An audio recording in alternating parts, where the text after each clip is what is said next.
This Sunday, a Taliban-affiliated group that likes to talk about how cool ISIS is bombed a popular park in Lahore so they could kill Christians celebrating Easter. They ended up killing 70 people, mostly Muslim women and children, and wounding 233 more. And yet, instead of saying something like, oopsies, they're calling it a victory. You see, they're extremists. And they're fighting for control of Pakistan against the vicious forces of moderate reasonableness. So in that conflict, an explosion in a park with 300 casualties is a victory for the extremists, no matter who the victims are. But I'm getting ahead of myself. Let's get some context first. Some sweet, sweet context. In 2011, Salman Taseer was the governor of the Punjab province in Pakistan. He was a moderate, so he didn't agree with Pakistan's strict blasphemy laws that outlawed any criticism of any recognized religion, and especially Islam.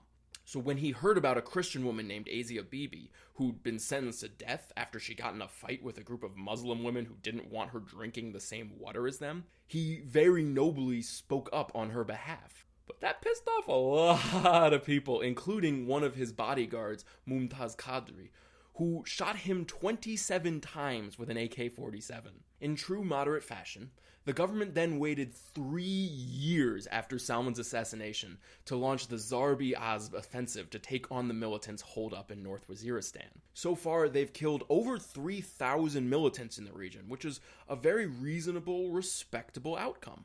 Problem is, the extremists were prepared for that, so most of them had escape routes planned, and they're still going pretty strong. In fact, they turned that offensive into a rallying cry, and now they're stronger than ever. 6 months after it started, they pulled off the deadliest attack in Pakistan's history, killing 130 kids and teachers at a school in Peshawar. And since then, various militia groups have blown up bomb after bomb all around Pakistan to the point where I don't even feel like listing or even counting all of them. The extremists are also pissed about what they perceive to be the pro-Western stance of Prime Minister Nawaz Sharif, who supported a law banning the extremists' favorite sport, which is called beating women. And Sharif also just recognized Holi and Easter as real holidays, even though they have nothing to do with either the Prophet Muhammad or beating women. But the most recent straw that got tossed gratuitously onto the dead camel of religious tolerance's back was the execution of Mumtaz Qadri, our assassin friend from earlier. Since he was executed on Leap Day last month, there's been like a decisive uptick in these protests that are basically riots and militia attacks all around Pakistan.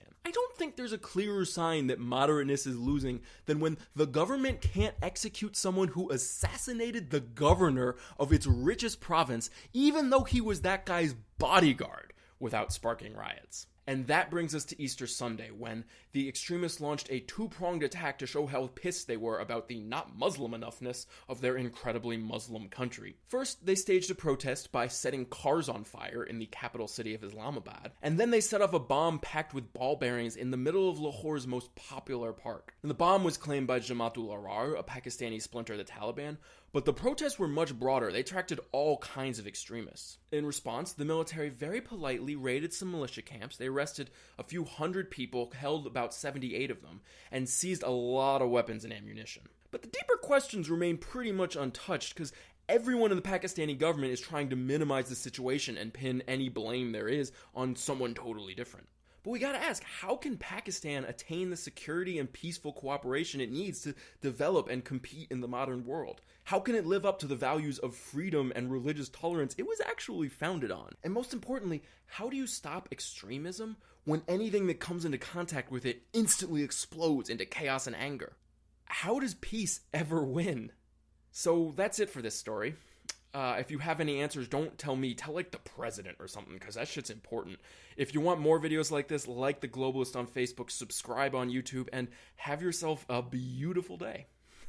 Ta-ta!